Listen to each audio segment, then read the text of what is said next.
people who want to be entrepreneurs, one of the most important things that you can do is get your personal values to a point where you don't really need a lot of money, which is ironic because that's probably a way you're going to make a lot of money. Jimmy Wales, co-founder of Wikipedia, the world's largest collaborative encyclopedia, making information free, accessible to billions. And he just recently written a book, The 7 Rules of Trust. As we were growing, we had no money, we had no ability to hire staff. It was the dot-com crash, there was no chance of raising money. Therefore, we, as a community, had to innovate. In many ways, Wikipedia is a child of the dot-com crash.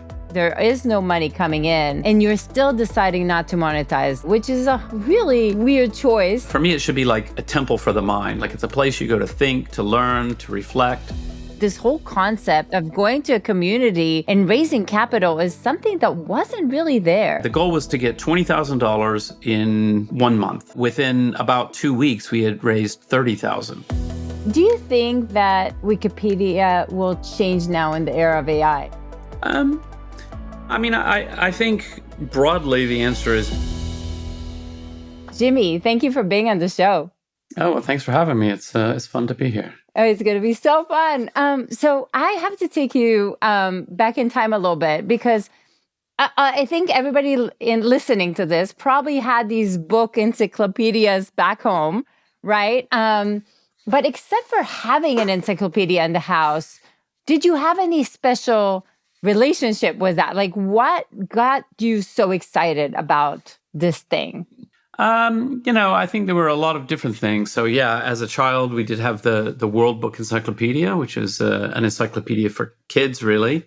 And then later we had Encyclopedia Americana and Encyclopedia Britannica. Yeah. And I did always love the encyclopedia, but really it came about, I was very excited in the early days of the internet. And one of the experiences that I had that I, really remember to this day is like you could email almost anybody, a professor anywhere.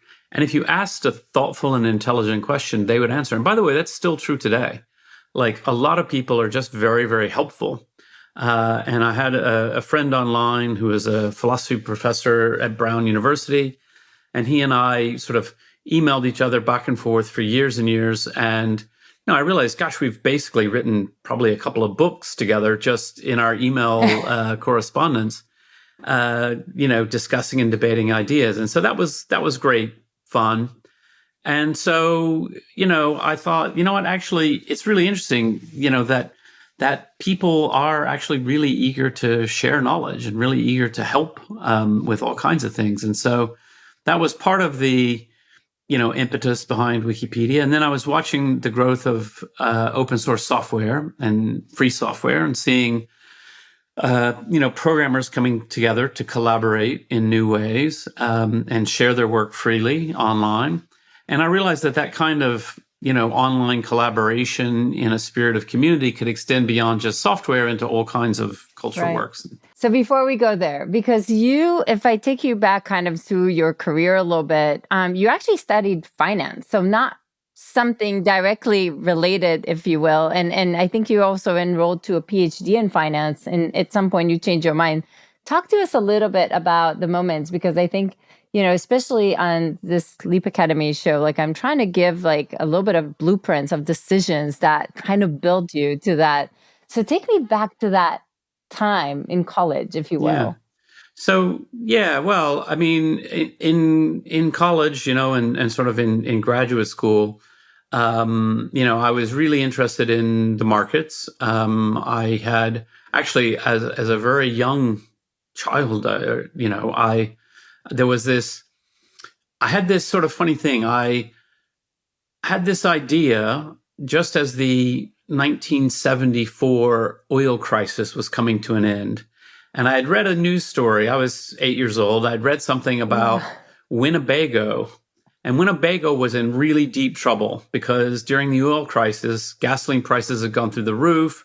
There was quite a recession on. It's obviously a huge discretionary purchase and people couldn't afford to drive a big RV around. So their sales were terrible. And then I just remembered that. It stuck in my head. And then when the oil prices and gasoline prices came down, I thought, I bet Winnebago's going to do really good now. And I looked in the newspaper and I found their stock price and I just watched it for a while. And yeah, it went way up. And I was like, oh, look at me. I'm a trading genius. I wasn't really, but it got me really interested. I'm like, oh, that's actually very, very interesting. And so, so much later I was, to go to the beginning of Wikipedia, I was working in Chicago as a futures and options trader. Really enjoyed that, really liked that. But I was also keeping one eye on the growth of the internet and started sort of dabbling. I mean, the great thing about the job I had in Chicago, I was very mathematical. It was really mathematical trading. So I wasn't doing deals or anything like that. I mean, we were truly a trading firm and I was on a trading desk. And basically, the markets closed at 2:00 because they close on New York time in Chicago. Be done with my paperwork out by 3, and then I had the whole afternoon. I had no life whatsoever. So I just would go home and sort of do stuff on the internet. And one of the things that I was doing, because I was really interested in this new World Wide Web thing, I started writing my own web browser at home. And just using free software components I could find. And, I was just learning really. And when Netscape went public, and on the first day of trading, it was worth over $4 billion, as I remember. And I thought, my browser that I'm writing at home isn't nearly as good as Netscape 1.0, but it's not $4 billion worse. Right. The market is really telling us something. This internet thing there's a lot of opportunity. There's a lot that's going to happen. So I just started doing different stuff. So a friend and we started a project called Loop Lunch. So downtown Chicago, they call it the Loop because the elevated train, the L, goes kind of around the core downtown area. And I thought, people should order food online. Like, why, people are faxing in orders. It was all very old fashioned, of course. So we started Loop Lunch and tried to sign up restaurants, and going into restaurants to try to get them to, come on board. They had no idea what I was talking about. I might as well have been from Mars. They're like, we don't know what you're talking about. What are you talking about? The internet? I have no idea. Sorry, not interested. So it didn't really work. But I got really excited about the internet and sort of moved into that area. But I want to go there for a second, Jimmy, for the listeners, because that was roughly 1995 when Netscape went public. And, the rise of the internet, what's interesting is that you were spot on. You were just early, right? They didn't catch up to what you were already seeing, which is kind of tying really beautifully to Wikipedia later on. But for me, it's beautiful to just see that you're kind of always seeing kind of the possibilities that are upcoming. But in that case, you were just a little early. So go on, Jimmy. I think it's important to distinguish. No, it is funny. I sort of can say, it's like Uber Eats. I'm like, I had that idea, but way, way, way too early. The world wasn't ready for it yet. But so anyway, So first started a project called Newpedia, which didn't work. So basically, Newpedia, we, same vision, free encyclopedia online, written by volunteers, open licensing, free license, But I didn't know anything about organizing an online community, didn't really know. We had a 7-stage review process to get anything published because, we felt like we had to be even more academic than a traditional encyclopedia or no one would take it seriously. And, I knew it wouldn't work when I tried to write an article myself. And because I had been sort of working on a PhD in finance and I was an options trader in Chicago, I thought, I could write about Robert Merton, who had won the Nobel Prize in economics for his work on option pricing theory. And so I sort of said, okay, I'm going to write this article. And it was super intimidating. It wasn't fun at all because I'd been away from academia for a few years. And I just was trying to write a short biography, but they were going to send it to the most prestigious finance professors they could find. And it just wasn't fun. And I realized, nobody's going to do this. And it sort of explained to me why, even though we had a lot of people who were signed up on the mailing list and talking about it, not much work was actually getting done. And I think it was because it wasn't fun. It wasn't easy to contribute. And so that was when I knew we had to change. And And I want to stop you here. yeah, Jimmy, because I think this is such an important piece of it. Because sometimes when you start something, if you don't walk the walk or you don't feel it firsthand, you don't realize where are the biggest gaps. And I think that was a really important distinction. yeah. So for sure. I mean, I do think, actually in my new book, which is coming out soon, called The 7 Rules of Trust, rule number 1 is be personal. It has a lot of meanings directly related to trust, but this is kind of an example where that personal experience of like, okay, hold on. People aren't finishing articles. They aren't writing, like, even though we all share this dream and people do seem excited about it. So I had to just do it myself and just really kind of experience it and then say, oh, I can now think about these people who are excited to do this, but they are also very likely feeling the way I feel, like intimidated. It isn't easy. So we have to make it easier. We have to find a way. And so the idea for Wikipedia initially had been just have a scratch pad off to the side where people can collaborate on editing first drafts and so forth. Right. And it proved, very quickly to be a dramatic success. From the very beginning, people just started writing. They just started writing. It sort of unlocked the talent. So meanwhile, so if I'm going back to like 96, you have, I think, Bomis, right? Which is kind of like, Yeah. That was the company we did. It was search engine, web directory, early blogging. We experimented with a lot of stuff. Yeah. Right. But I think, this helped sponsor the beginning, right? Because you needed some cash coming in. And at that point, ad money was a big thing. So am I right? Is this kind of how you started? So we had ads. Actually, in the .com boom, we actually we did this deal with NBC, the TV network. So NBC had a web portal called NBCI, which they were really touting. It was going to be. They were old media and they thought, well, this is crazy. All these little companies nobody's heard of, like Google, are getting a lot of traffic online. NBC can do this better. And so they had a web portal, NBCI. They promoted it heavily on television. And one of the things that they did is we moved our domain name. They didn't buy the site, but we did a lockup deal. They bought all of our advertising inventory at a ridiculously high price, to be honest. And we moved to bomis.nbci.com. So we were under the NBCI umbrella. And that was, for them, that was a good way of thinking. Like they were like, oh, it's like TV shows. There'll be production companies and we're the network and we'll distribute and they'll be so it kind of made sense in an old fashioned way. And, that worked for a while until they were losing $100 million a quarter and decided they better stop doing that. So they canceled the contract with us. And that was, for us, that was the beginning of the .com crash. And in fact, like one of the things that was an interesting thing at the time, we had made a good amount of money from them. Like we were very profitable for those few months. And when we lost that deal, I was still very much in the .com boom mindset. And I was just like, we'll find another deal. Right. We'll find another advertiser. We'll have a lower revenue for a while. But then it really became the .com crash. And it took some time before it was like, oof, wow, revenue is not going to come back. And the mistake I made as an entrepreneur is it took a long time for me to realize I had to downsize. So basically, it was to the point where it's like, oof, we've got another month and I'm going to not make payroll. So I had to let a lot of people go just to stay alive.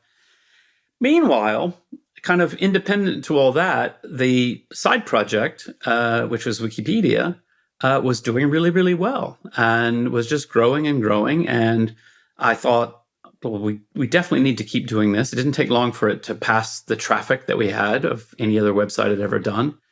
But I didn't want to put ads on Wikipedia, and it didn't make sense. And a lot of the volunteers really wanted it to be in the nonprofit structure. And I thought that's actually a really good idea.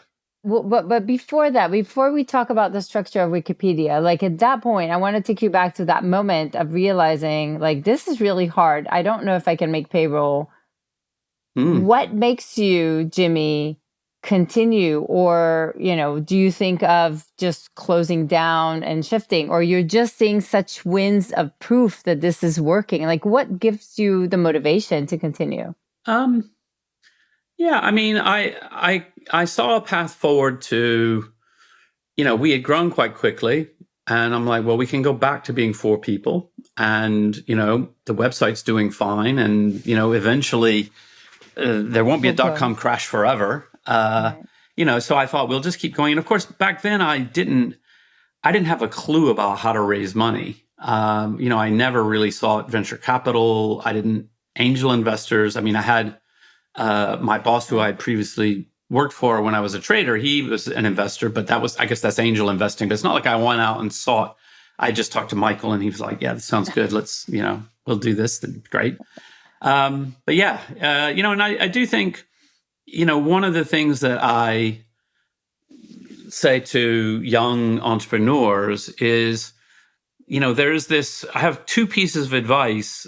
So one is, sometimes you just have to say, look, this isn't working. I have to pivot. I have to completely change everything. This idea seemed great, but it's clearly not going to work. So you have to change directions. And sometimes you have to just persist through. You just have to keep going. There's a bump in the road. It seems quite a lot, but just keep plugging away. And the problem is this advice is completely useless because it's 2 contradictory things. And the hard part is, which situation am I in, right? Is this the time to double down on my horrible idea that's never going to work? Or is this the place to give up on what could be amazing? I don't know. And that's really hard. But I think just having those 2 pieces of advice to say, well, look, you do have choices. You can pivot, right? Or you can buckle down. And what you really need to do is figure out which one you should do, right? And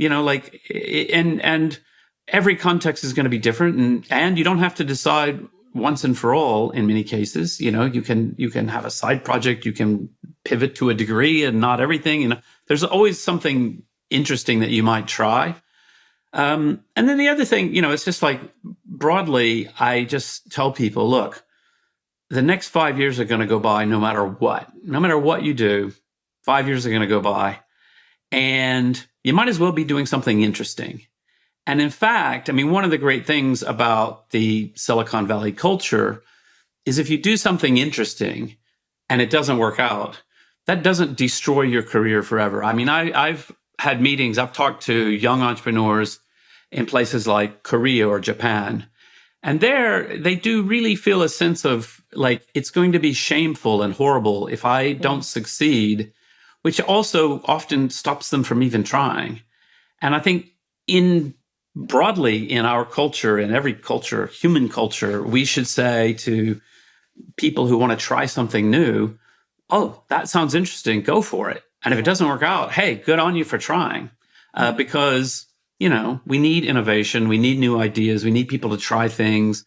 We need that dream of a better life and a better, way of doing things. So, you just have to, get on with it. And get on with it. And again, a lot of it is around experimentation. And I think what you showed, and I love that you gave these 2 decisions, because in Newpedia, that exactly kind of what happened, right? Like you kind of saw that in a whole year, you guys had 21 articles. It was really hard to do. Yeah. There was a lot of approval process, and you're like, I don't know if this is going to be the right one. But then Wikipedia started, right? Yeah, and actually, one of the things that is very interesting is, in many ways, Wikipedia is a child of the .com crash. Because in the .com boom, or in an era where funding is easy to come by, what you might have done, you might have said, okay, look, you see some problem on the site and you think, okay, we just need to hire more moderators. We need to hire staff. And they're going to be the ones who decide all these things. And that's the system. And that's, by the way, the system that social media uses, YouTube uses, all of these things. They just hire moderators, they hire staff to be community managers and so on and so forth. Well, I was like, well, we have no money. As we were growing, we had no money. We had no ability to hire staff. It was the .com crash. There was no chance of raising money. And therefore, we, as a community, had to innovate. We had to say, okay, like, how are we going to do this? So we have administrators. But okay, how do you make sure the administrators are doing their job in the right way? Okay, well, they need to be selected by the community, and they need to have ways you can lose your adminship, and we need this and we need that. And what are the tools that the community needs to be able to police the site? It's like there's nobody on staff who can go through every edit. So how do you do that? And how do you sort of make it, so people have watch lists and they can click. And most active editors, anything they edit, it automatically goes on their watch list, so they can just go and quickly look at all the things that they've done before and all the new updates and just see, how's it going? Is anybody causing a problem, or is there some new information, that sort of thing. So that innovation came out of the fact that we didn't really have any money, because with money and when, when business is comfortable, it's easy to just do things the normal way you do them. And it's harder to actually innovate because you just go, okay, well, right, here's the standard answer and it will kind of work. So let's just do that. Whereas you're like, well, I can't do that. I have no money. So therefore we have to really get creative. So Right. Oh, that's so true. That's so true. So you are, even though you have a hard time having any money, 2001, basically, Wikipedia is starting, right? You're seeing that this is starting to look really good. Like, you guys have like a lot of people that want to contribute and be part of this. But you're seeing that it's hard for you to make money, and you still decide that you're not going to put ads in Wikipedia. And I want to go there for a second. That's a huge decision that completely changed how Wikipedia is basically accessible to all, and the knowledge is free. And so can we talk about that for a second? Because it was not a simple decision. And I want the listeners to understand, like, you're in a trying to figure, like, there's this big, the whole bubble is bursting. There is no money coming in, and you're still deciding not to monetize Wikipedia, which is a really weird choice, but so smart, Jimmy. So take us there for a second. Yeah, I mean, I used to joke, and I would sort of joke in interviews, it was either the dumbest thing or the smartest thing I ever did. And then unfortunately, like, the headline would be, Jimmy regrets it. He says this is the dumbest thing he ever did. I'm like, that's not what I said, right? I said, or the smartest thing. It's a joke. It's like, but it just never, it didn't appeal to me aesthetically, artistically. Like, it just would be weird for Wikipedia to have ads. And when we think about the question of trust, what are the things that would build trust in Wikipedia? And if you went to I don't want to pick on any one company, but it's just the example that's easy. If you went to the page on the Exxon Valdez oil spill, and if you saw the ad at the top of the page was an ad touting Exxon's latest green environmental initiative, okay, you might think, gee, that's weird. And by the way, this doesn't seem like it might be neutral. Right. This might be sponsored content. It might not be fair. And so advertising could bring in those kinds of questions. Right. And then the other thing that I think about this, I'm like, I have nothing against advertising broadly. It's a perfectly fine business, and that's great. And my for-profit site, Fandom, has ads, and that's all fine. But I always say, like, I give this example, which makes more sense. I live in the UK now. I live in London, and you just don't see this here. But in the US, it's quite common. You go into the grocery store, there's some new product, and the company that makes the product has put a representative in the store and say, oh, would you like to try our new frozen chicken product, or whatever it might be? And you go, oh, I'll have a sample, sure, And I'm like, that's great, because I'm there, I'm shopping, I would like to try this. Or, I remember once I tried some new diet, like a diet soda, and I'm like, oh, that's disgusting. Like, I thank you for the test. I'm not going to buy it. But it's fine. But, like, now imagine that you're it's Sunday afternoon, and you've got your family over for dinner, and somebody knocks on the door and says, oh, would you like to try our new product? You're like, what are you doing? It's Sunday afternoon. I'm with my mom, and, it's like the kids are around. Like, it's just crazy.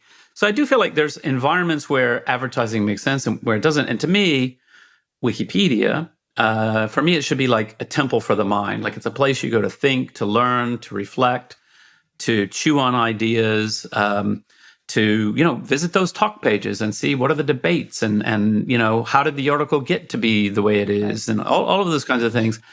And not really for advertising. It doesn't really make much sense to me.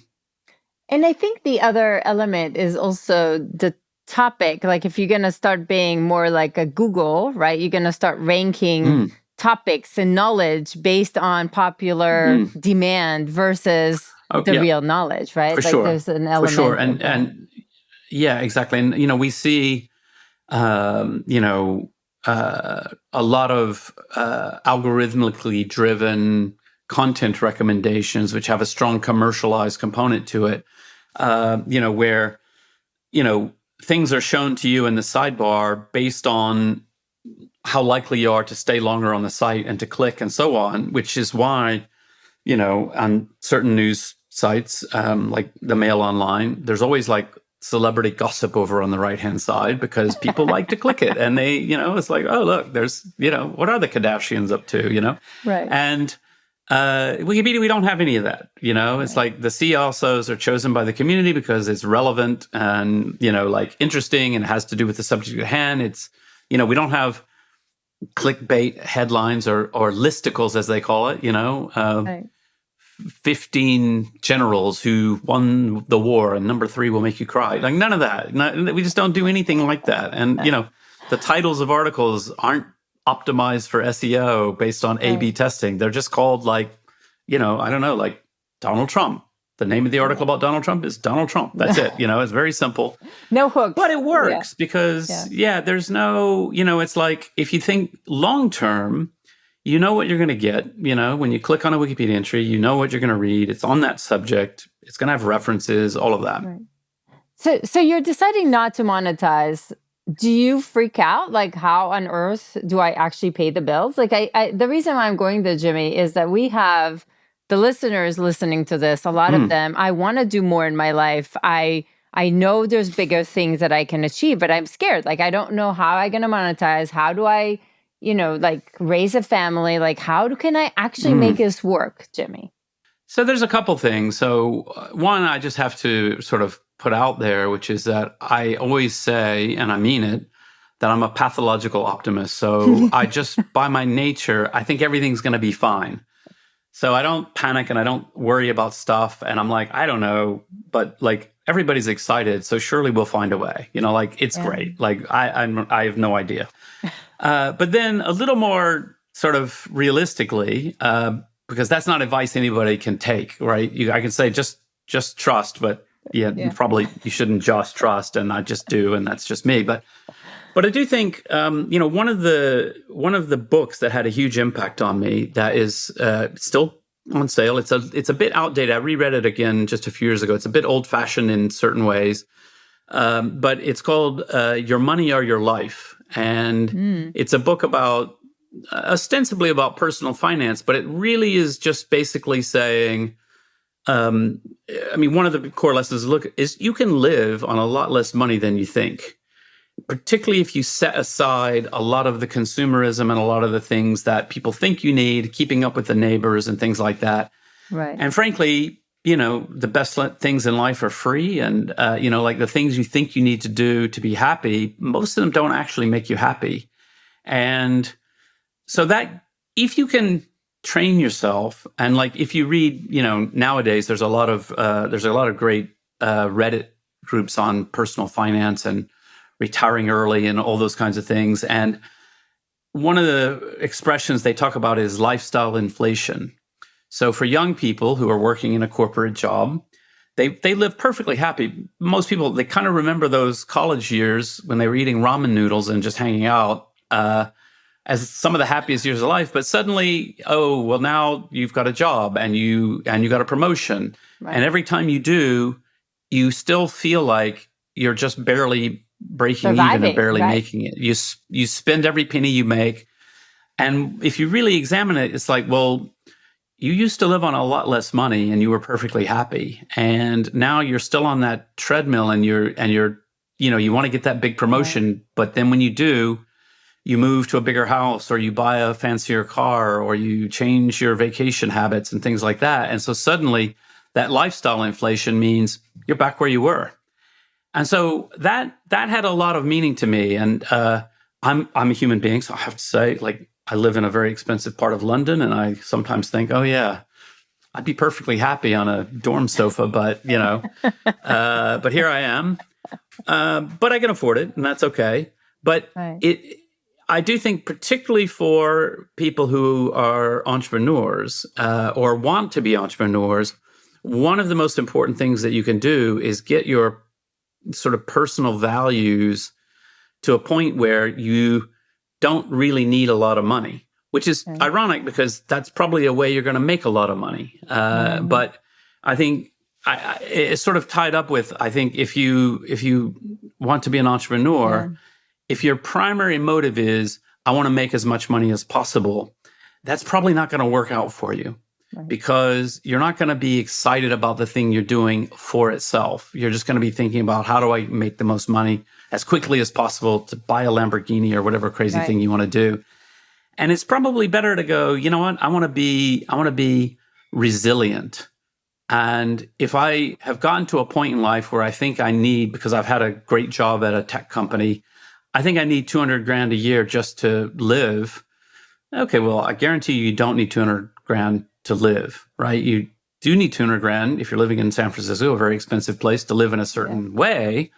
Fine, and you're perfectly able to spend $1 million a year in San Francisco, and But if you are afraid to go out and to do something on your own, just think how much different that would look if last year you made 200 grand and you only spent 50. Because you were very careful about where you lived and the choices you made and all of that. Because suddenly, oh, actually, I can take a huge salary cut and I'll still be fine. I can also save a lot, so I've got some capital to tide me over. So I do think that's quite important. I don't know, we got off on a long rant there, which I haven't talked about in a long time, but I do think it's really important. It is important. And I think, Jimmy, a lot of what we say is that it's not only about the money we make, but the life that we're creating with it. And I think that's a big part of, like, are you creating the thing? But I will take you to, I think in 2005, you went to create you started raising a little bit of capital from the community. And I want to give some context because right now it sounds normal.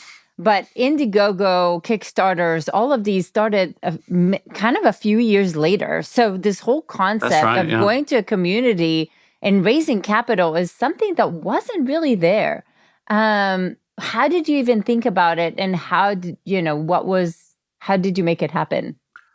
Well, so there were two initial fundraisers, and one was very small. It was really internal to the community. So we had a developer, Brian Weber, who's a legend within our world. And Brian was working, he was effectively working full-time for free. He had a job, he was working part-time as a programmer.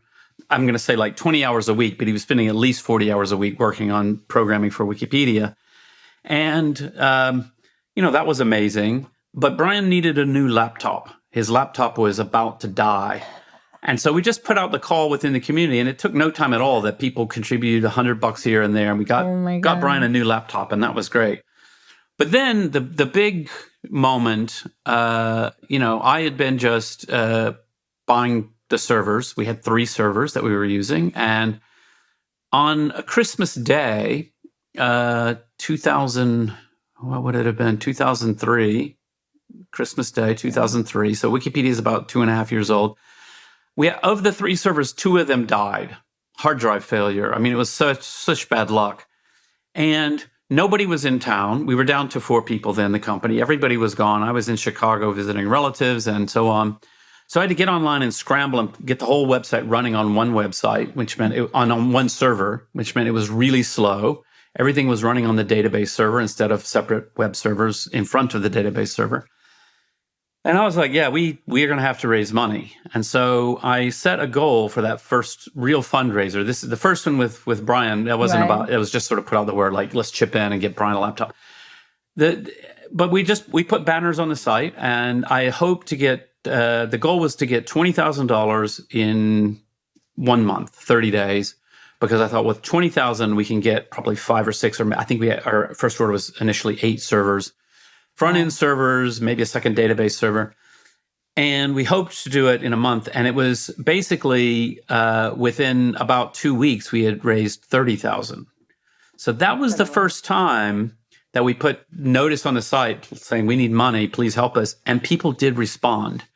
And up until that point, I didn't know. I mean, I would say at that point, we were still thinking, yeah, maybe we're going to have to put ads on the site. Like, we have to do what we have to survive. And in fact, I don't think we've ever made a formal statement that we will never have ads on the site, because you don't want to promise something that you might have to go back on. But I mean, it's been many, many, many years since anybody's ever even thought about it. Like, it's not even on the cards. And I think we can safely say now we're never going to have ads on the site.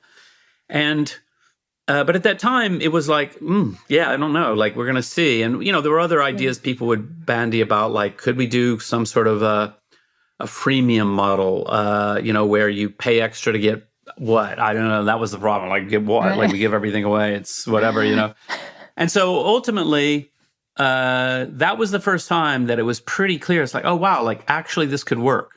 Like, we could actually run this nonprofit. Oh, and we were a nonprofit by this time. But the other thing was, like, maybe we can get philanthropic grants, or another idea is maybe we could just partner with the university, and the university will become part of a university or something like that. Right. And all of those would have been bad ideas. We would have never been where we are now, because, I'm sure a university's bureaucracy would have killed it somehow. And large philanthropic donors, that's a tough life to live for nonprofits, because they have a lot of power because they're funding you. And if they get tired of something and they move on, then you're sort of left without funding and so on. Right.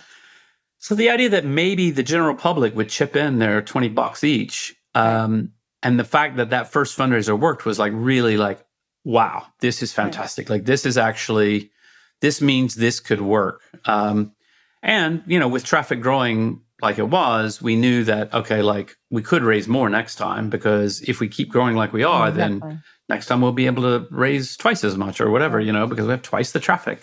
Yeah. And I know my family has been contributing every single year. We've been a huge supporter for Wikipedia. Well, and how much roughly would you say, if that's okay to mention, the last few years have been bringing in? Well, I would say 150 million a year is probably a good. Incredible. But you know what? I shouldn't say a specific number because I'm spacing out at the moment. It's a fine question to ask. It's all public. It's our financial reports. We're a charity, so all the finances we publish our financial reports in details and all of that, and so you can look it up, our Form 990 and all that. You can even look up my salary, which is 0. So that's incredible, Jimmy. And I still don't know how you do it. And, again, but I will ask, in the era of personal brand, and I know there's a lot of regulations around like what should be on the site and who should be, especially when it's a someone. I want to take you there for a second. This is kind of an era of a personal brand. Personal brand is your currency, if you will. This is what allows you to leap again. Most people will have some kind of a portfolio of things. So it's not much one thing for 40 years. And a few questions about that. Like, first of all, in terms of Wikipedia itself, what are the regulations? How do people get on Wikipedia? And, I think it will be interesting for people to hear. Yeah, I mean, I think one of the important things is to realize, like, Wikipedia is a pretty bad place to try to do self-promotion because it doesn't go down very well with the community. And, the only thing worse than not having a Wikipedia page is having a Wikipedia page that has a big notice at the top saying conflict of interest, and also it can be quite painful to have your Wikipedia page deleted if people, make that judgment. So I advise people just leave it alone. But the main thing, like the way it works is what people are looking for is sort of multiple independent sources in third-party press coverage, basically. Not always press, like it depends on the field. So academics, obviously you're going to look for published journal articles in major things. And For there are certain, if you think about a category of musicians, well, if you've won an Emmy, you should have a Wikipedia entry, right? Even if maybe there's not that much news about somebody who won an Emmy. I don't know when Emmy started, but in the first few years or something. But, there's things like that, like specific details, the variants, but mainly it's about sources. It's about, are there, high quality, independent sources? And, that's the main thing. And in fact, one of the reasons for that is it's actually, we think it's an ethical responsibility, because if somebody doesn't have, enough information about them, then because it's hard to verify the information, it's very hard to prevent vandalism. It's like, how would you know what's correct or what's not? I remember once somebody started to create an English Wikipedia. They made a page for every single contestant on, it's like American Idol, but it was Philippines Idol. And I was like, yeah, you know what? But there's some kid who was in round one who got voted off the show round one. They're 17 years old. They probably are going to go on to become a local singer in nightclubs or whatever. Not everybody's going to become a pop star. Right. And how are we going to maintain that biography over time? If the only thing we really know about you is the entry on the TV show website, and it's one paragraph, and literally there's no news stories except the summary of the show where you got voted off, which isn't a biography. We just can't have a biography. You've got to have enough information to really write a biography of the person. So we just don't generally do that. We do look there has to be sufficient notability, we call it. I don't actually like the term notability because, I don't know, I think my mother's quite notable to me, but you couldn't really have a Wikipedia entry about her, right? It's more like verifiability. Right. Interesting. So if somebody does believe that they have enough, is there a way for them to reach out, or they need the community to find them? Yeah, I mean, they can, there's pages on the site, requests for new pages. If you email, someone will point you to the right place. And, that often can work. But you kind of have to have a little bit of not too much ego about it, because it can be quite brutal. And in fact, one of the things that I think we need to improve is around that type of thing. Because often the people who are patrolling new pages, this is all volunteers, they don't really always have the time to give the answer they would like to give. And so somebody, they write a page and they're like, hey, I followed the rules. I put it in my own a subpage of my user page to show you my sample.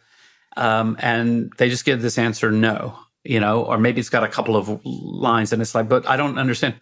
It's like too promotional. Okay, what does that mean? How do I fix that? And it would be nice if we had enough volunteers and enough time to go, oh, great, fantastic. But the truth is, a lot of times the people who are doing that sort of editing, they don't really want to learn how to be a Wikipedian, right? They just want to get a page about themselves published. And I don't mean that in a negative way necessarily. It's, it can be valid or whatever, but they're not really there to learn. And so investing time to go, here's how you fix it, it's just not that helpful. So I wish we had a better way of helping people who might, want to do that. Do you think, by the way, that Wikipedia will change now in the era of AI? Because it is feeding all the information into AI, but do you think that anything is changing?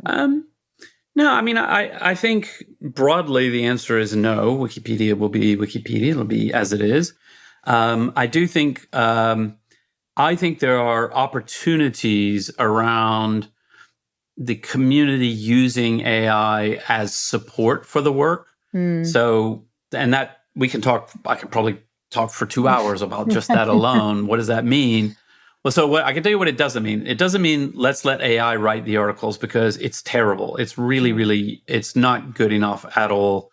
My favorite, so I use AI every day. I'm really fascinated by it. I'm sort of, going back to what you learned about me earlier, I'm just really into anything new and interesting. And so I bought a very expensive laptop for the first time in many, many years, so that I could run local models on my machine. Because for years, I'm like, I don't need a fancy laptop. I usually got like 2 generations old Mac, and because what am I doing? I'm just doing emails and getting on the web, right? You don't need much. But now I run local large language models on my laptop, and I'm always experimenting, and I'm, doing all kinds of things like that because I think there's some really interesting opportunities. And so one of my favorite examples of why it's not good enough yet is I ask every new model that I test, and I test a lot of them, I say, who is Kate Garvey? So Kate Garvey is my wife, and she's not a famous person, but she's known a bit. So she worked in number 10 Downing Street. She worked for Tony Blair for 10 years. She promotes the global goals, sustainable development goals. So she works with the UN and this and that. So she's in the media a little bit here and there.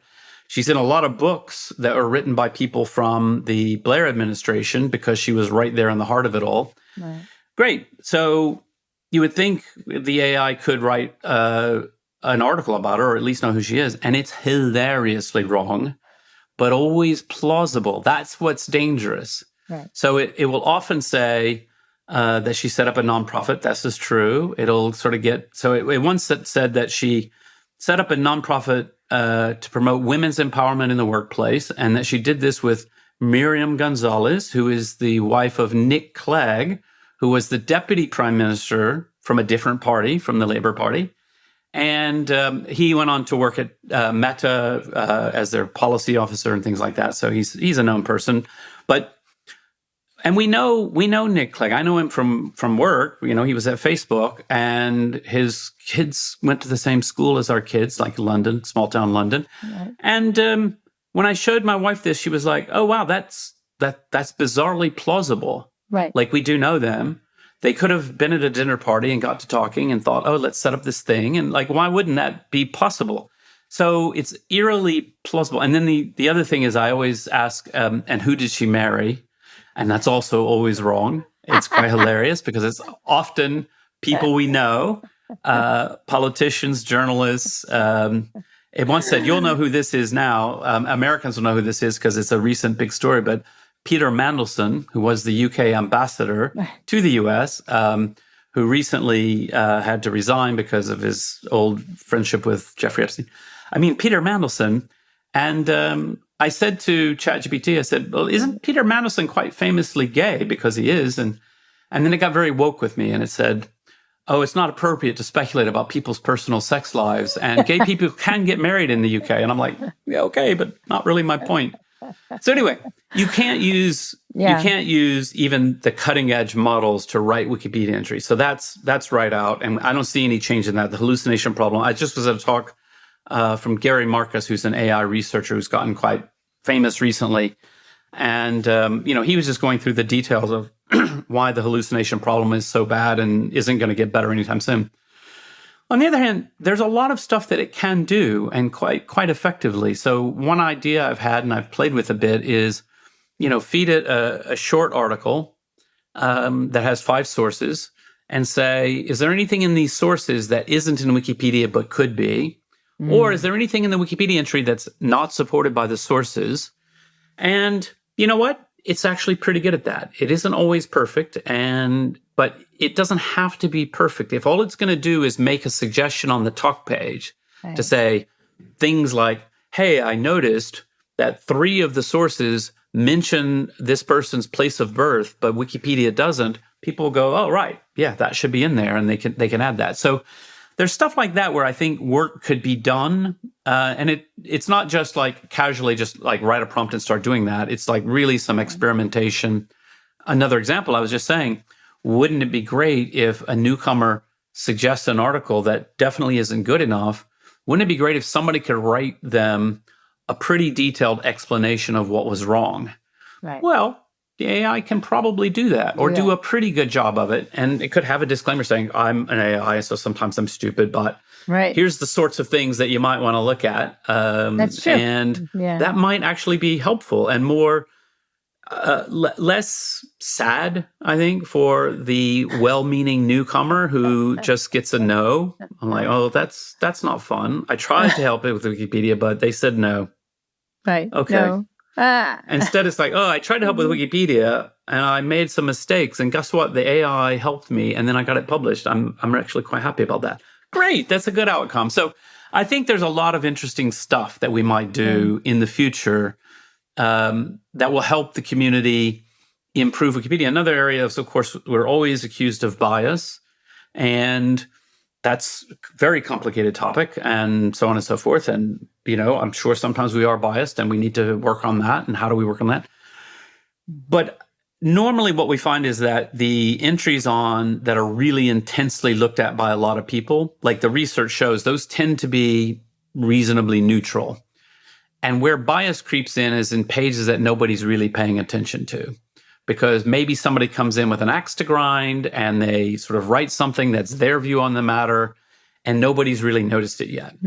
So could an AI sort of say, I've scanned 10,000 pages and here's, it's like it just could constantly be running. And when it sees something and it goes, wow, this is stuff that's not in the sources that seems really one-sided, and just go, hey, humans, you might want to look at this one. I think that could be cool. But it has to be good enough. It doesn't have to be perfect again. It has to be good enough not to waste people's time.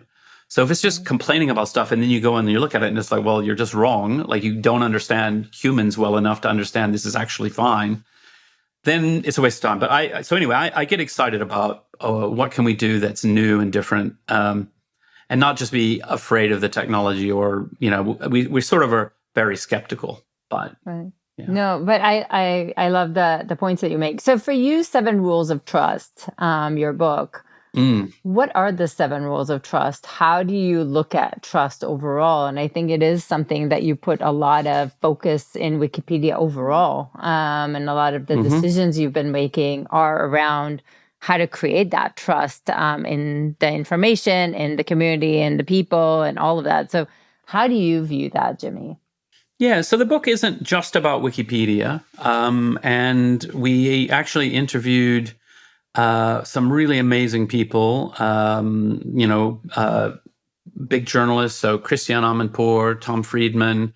We interviewed one of the co-founders of Airbnb, and that's a company that had a real crisis of trust early on. Right.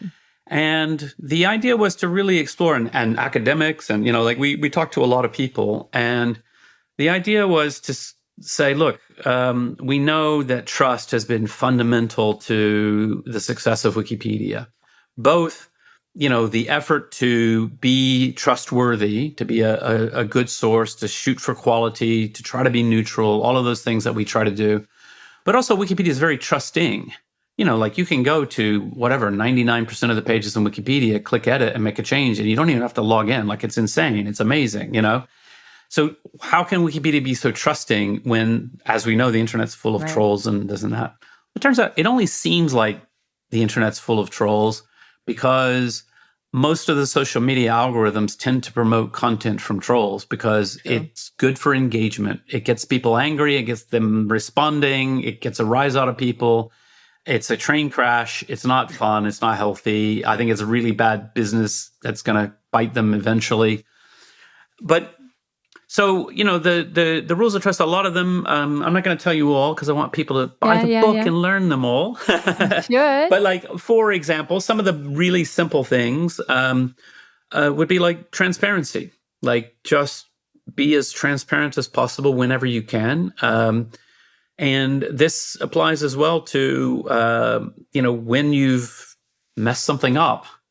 Right? To just come clean and explain what happened. I mean, a lot of companies need to get better at this. And in fact, that's one of the big lessons I drew from the Airbnb experience. So the story there is they had fairly early, they had a woman rented out her apartment and the guests trashed the place. They absolutely destroyed it.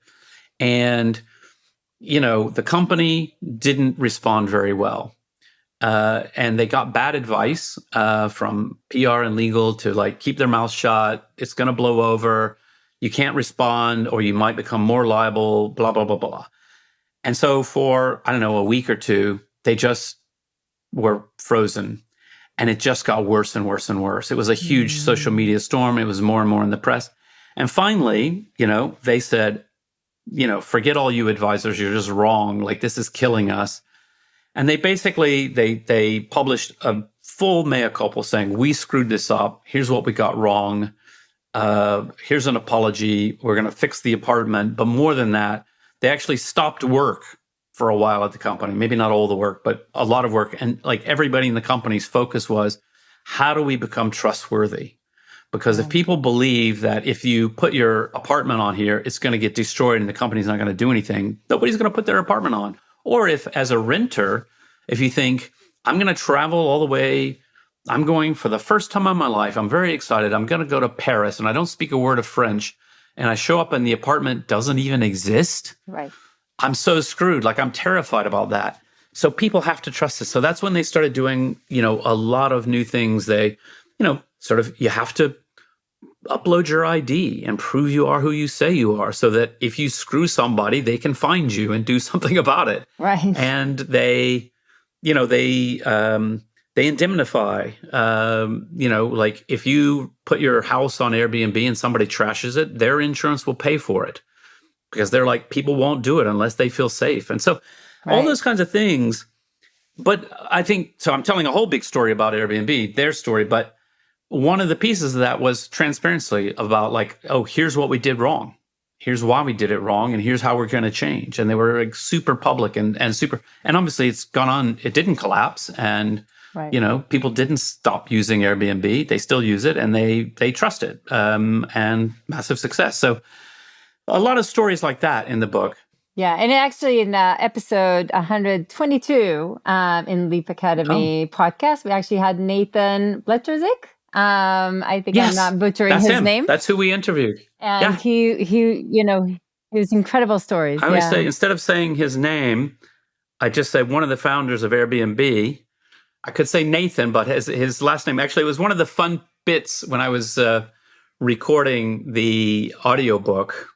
That was a passage I had to do multiple times. His name is very hard to pronounce. Very hard to say. I told him this on the call. I'm like, wow, your name is hard to pronounce. And he's like, oh, I know. Yeah.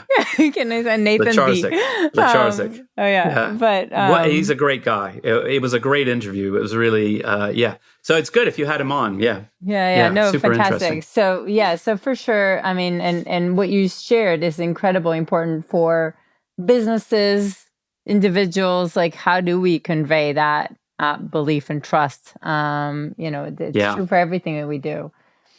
So, great. So Jimmy, and again, go, look at the book, go get it. I can't think of somebody that changed the world more than Jimmy, and so go and do it. But Jimmy, if you need to look back at kind of your path, what would be one thing that you would kind of give yourself advice to your younger self? Well, I mean, definitely buy Apple stock. If I could go back to 1990 and say, just like come up with $500, you'll thank me later. No, but that's silly. But it's actually really hard for me. It's part of being a pathological optimist, right? Is like, I know decisions we made that didn't work out, but I also know we made them in good faith, and we probably learned enough from it that it was worth it. So, there are things like, if so the idea of a wiki existed from 1995, and I didn't start Wikipedia until 2001. A wiki meaning a website anyone can edit. And so for the first 2 years of Wikipedia, of the encyclopedia project called Newpedia at first, I didn't really know about Wiki. And, if I could go back and say, why don't you, because, a wiki would have worked just as well 2 years earlier. It existed. The rest of it, Wikipedia is not really a technological story, because it's like a web server, a web browser, a database, and the idea of wiki, and there you've got it. The rest of it's ideas and social, not technology. But what's interesting is, like, actually, we spent 2 years as a community sort of trying to write articles, but also talking a lot about what an encyclopedia should be and how do you define that. and learned a lot and sort of formed relationships. And before we got started, right, there was a group of people who were really instrumental. So, was it really 2 wasted years or was it 2 formative years? It's hard to say now. Well, but also, speaking of 7 rules of trust, I don't know if you would have trusted a community-only wiki if you didn't go through the whole path of multiple validations and your own experience with it. Like, I don't know if you would have won with that. There were things like one of the funny stories is one day somebody vandalized the front page of Wikipedia and put a giant penis picture. Wow. And we were experiencing a lot of traffic at the time, and the servers were under a lot of stress. And like from the website, I was trying really hard and a lot of community members to like fix the page, but like I had to go onto the server and like physically delete the image. And it was a disaster. It was embarrassing, but we were just a young, small website. And, back then, even the front page wasn't even locked. Like anybody could edit the front page. Obviously today, when I say 99% of the pages, well, one of them is not the front page, right? Because that page is viewed by millions of people every day. So we can't really just leave that open because trolls will vandalize it constantly. But back then we didn't. And so, would I say, well, maybe we should have locked the front page a little sooner? Except nothing really all that bad happened. That's the thing. Like nobody would even remember or know about this, except I love to talk about it. But and it was part of like what made it possible for us to be innovative is that we didn't have a full brand image to protect already. So like if you were Britannica, you wouldn't have even taken the slightest risk that anybody would ever post anything wrong. And in fact, actually, one story, this is not in the book, so bonus for listening to the podcast. But when Microsoft Encarta, so people used to say to me, friends would say, oh, well, it seems pretty successful so far, but what are you going to do when Microsoft, launches their competitor or whatever? And I'm like, I don't think they will, but okay. So they did. They announced to great fanfare that Encarta was going to become editable by the readers. And I'm like, oh, wow, okay. I'm surprised they would take the risk because somebody might put a giant penis up and, whatever. And so I was like, well, I got to find out about this. So I went and I signed up for an account and I found an article I knew something about and I made a small change and I submitted it. And they said, thank you. We will get back to you within 4 weeks. And I'm like, this is not a competitor. Right. Like, this isn't we have nothing to fear here because that's not going to take off. Like, people aren't going to go, great, I'm so excited. Microsoft might accept my thing 4 weeks from now when they can come to Wikipedia and just get started and join some people who are like, yeah, let's fix it. Let's do great stuff. So, and it was because obviously if you're Microsoft, you couldn't possibly dare to let people write nonsense, and have that on the site for even 1 second. Whereas, at Wikipedia, and it's part of our image and it's not all great, but people understand it, So like if you go to Wikipedia and, you start reading an entry on whatever, hopefully for the really controversial and really big entries, they tend to be what we call semi-protected. You do have to have had an account for several days to be able to do it. But, if you go to some, obscure celebrities page and you read something that says, and they like chocolate cookies, and they something terrible, and they killed their mom, like something, it shouldn't be there. But you're probably going to go, oh yeah, like vandalism, like that's unfortunate. And hopefully you'll click at it and fix it for us and let somebody know. But broadly, that doesn't happen that much. I mean, there's always vandalism. There's always people getting blocked for vandalism. It's kind of ongoing, but people know, like that's how Wikipedia is, and it's kind of part of the process. Incredible. So, Jimmy, for those listening, thank you for inspiring and for joining. And for those just kind of last, words, like for those listening, they want more, they want to create more impact. They want to create bigger things and be part of bigger things. What would you say to them?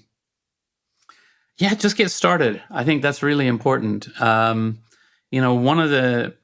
an expression in Silicon Valley of the wantrepreneur. And this is the person who's always talking about what they're going to do. Right. Or they're always writing out a business plan. They've always got a business plan they're working on. Right. And it's sort of like at some point, those activities, which making some kind of a plan, obviously that's a good thing, but you've got to be really careful that those kinds of activities aren't just your coping mechanism for not actually doing something. Right. And at some point, you have to be willing to go, right, I'm going to start this. I'm going to do it with not enough money. I'm not really sure how it's going to work, but I'm just going to get started. I'm going to make a pilot, Right. not even quite a minimum viable product, a minimum unviable product, right? Right. And I'm just going to start working on it and showing it to a few people and just seeing if I can do something. Because, it's